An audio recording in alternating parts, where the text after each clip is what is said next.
और जिसमें कभी कोई हम घुसे नहीं, रहे नहीं, उन खिड़की, दरवाजे, छत, दीवार रूप पतले से उस आवरण रूप घर को अपने रहने का स्थान मानते हैं एवं स्वीकार करते हैं।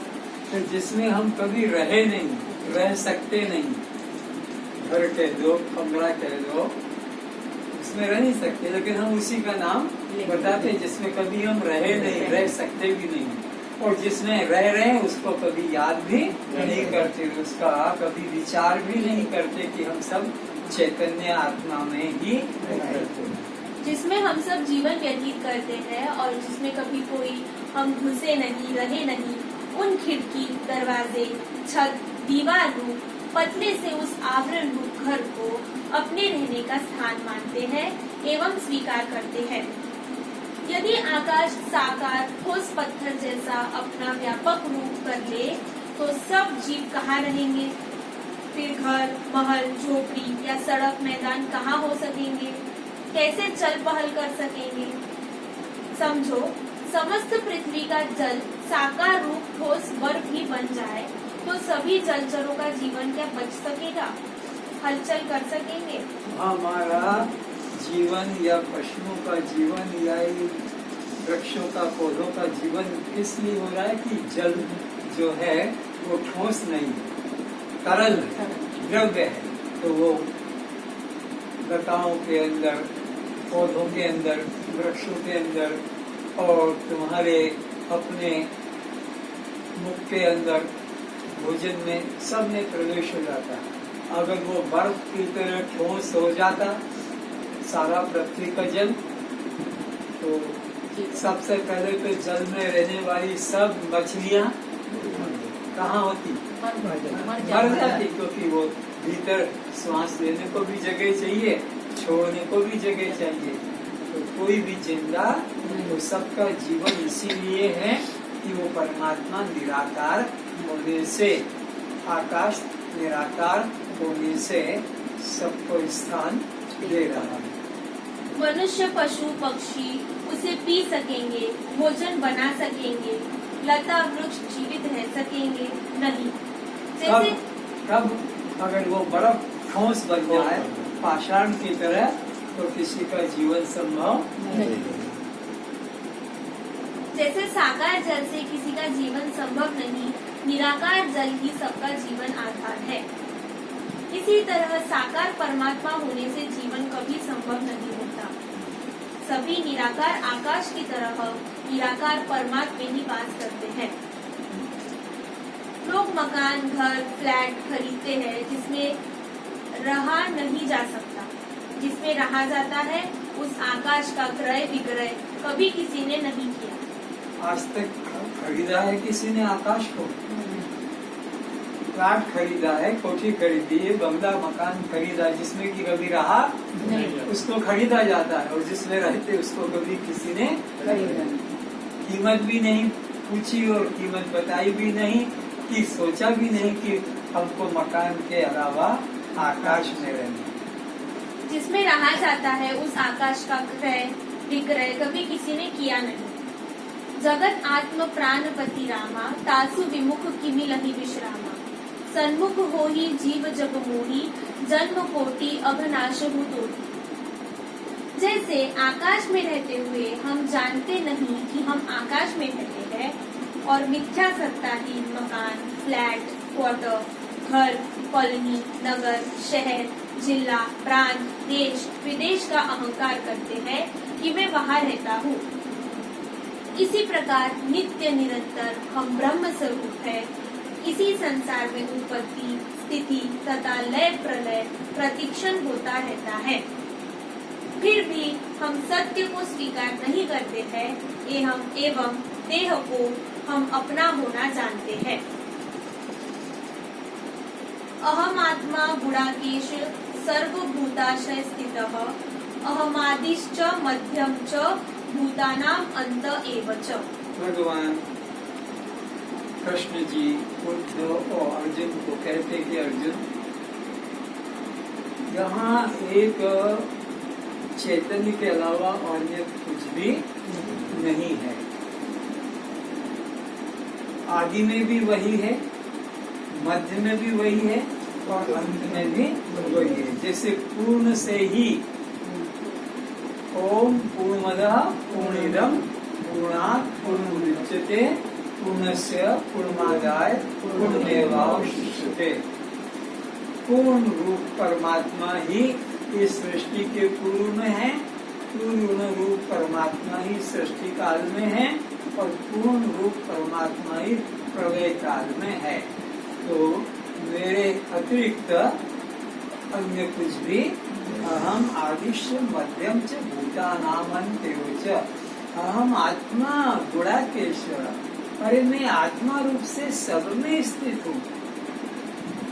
ना मुकुट वाले को ढूंढो, न धनुष वाले को ढूंढो, न त्रिशूल वाले को ढूंढो, न चार भुजा वाले को ढूंढो, न गदया वाले को ढूंढो। ये सब कल्पना के चित्र हैं, कल्पना की आकृतियां हैं। ये सत्य नहीं है, क्योंकि कुछ क्षण के लिए बनती है फिर बिगड़ जाती है। लेकिन आत्मा नित्य सदा है, आदि में, मध्य में और अंत में। तो वही तुम्हारा स्वरूप है। ये तुम्हारा स्वरूप नहीं जिससे अपने को परिचय देते होगे, मैं ये हूँ, मैं ये हूँ, मैं ये हूँ ना। ये तो उसका परिचय है जिस मकान में तुम रहते हो। ये जो परिचय दिया जाता है ये तुम्हारा अपना नहीं है, ये गलत अपना परिचय दे रहे हो। ये है शरीर तो नाशवान है, जन्म के पहले नहीं था और मरने के बाद भी नहीं, और अभी भी बदल रहा है। बचपन वाला बदल के किशोर हो गया, किशोर वाला बदल कर युवा हो गया, युवा वाला बदल कर प्रौढ़ हो गया, प्रौढ़ बदल कर बूढ़ा हो गया। तो ये तुम कहाँ हो? ये तो बदल रहा है और तुम अभी तक वैसे के वैसे ही हो। बचपन को भी देखा, किशोर को भी देखा, जवानी को भी देखा, प्रौढ़ावस्था को भी देखा और बुढ़ापे को भी देखा। तो तुम यह नहीं हो, बल्कि तुम वह हो जो कभी जन्मा नहीं, कि कभी मरा नहीं, जो नित्य है, सनातन है। हे जनक, संपूर्ण प्राणियों के आदि, मध्य तथा अंत में मैं ही सत्ता रूप से विद्यमान हूँ और संपूर्ण प्राणियों के हृदय में स्थित आत्मा भी मैं ही हूँ। तो और कहीं अब ढूंढने खोजने जाने की जरूरत भी नहीं। कितना सरल रूप कर दिया, कितना सरल कर दिया कि ये पुष्प को उठाने में तो टाइम लगेगा, एक आंख को खोलने और बंद करने में तो टाइम लगेगा, पर परमात्मा के लिए इतना भी आपको करने की जरूरत, क्योंकि बता भी दिया कि मैं तो अंदर ही बैठा हूँ। तो तुम्हें बाहर बद्रीनाथ, केदारनाथ के अयोध्या, वृंदावन जाने की जरूरत भी नहीं है। सबके हृदय मंदिर में ही बैठा हूँ और मेरी शक्ति से ही ये सारा संसार चल रहा है।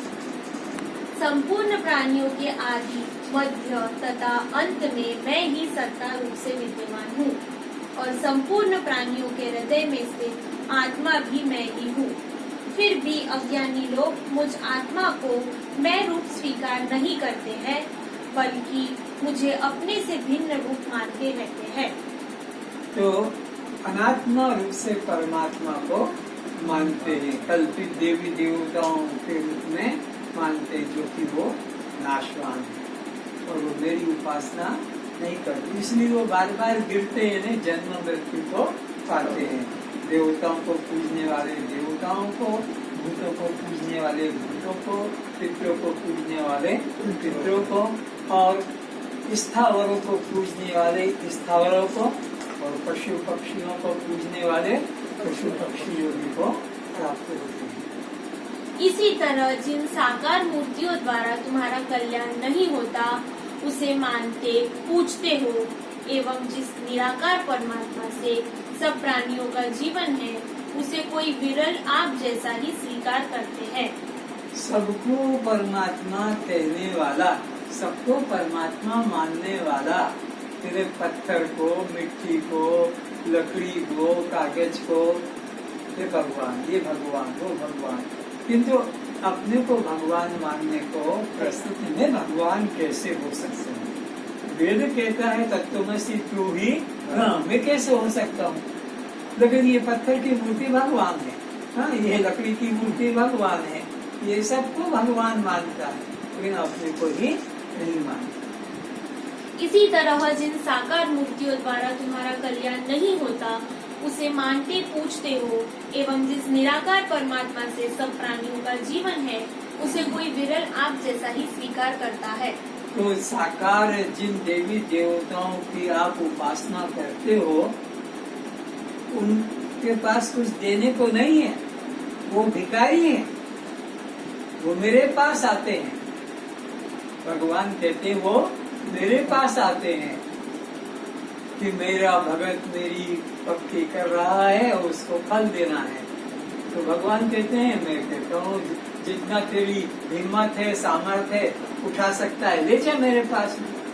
अरे जंगल पड़ा है और तुमको लकड़ी लेना है, ले जाओ, जितनी तुम उठा सकते हो, 1 मन 2 मन, हाँ, जितना उठा सकते हो।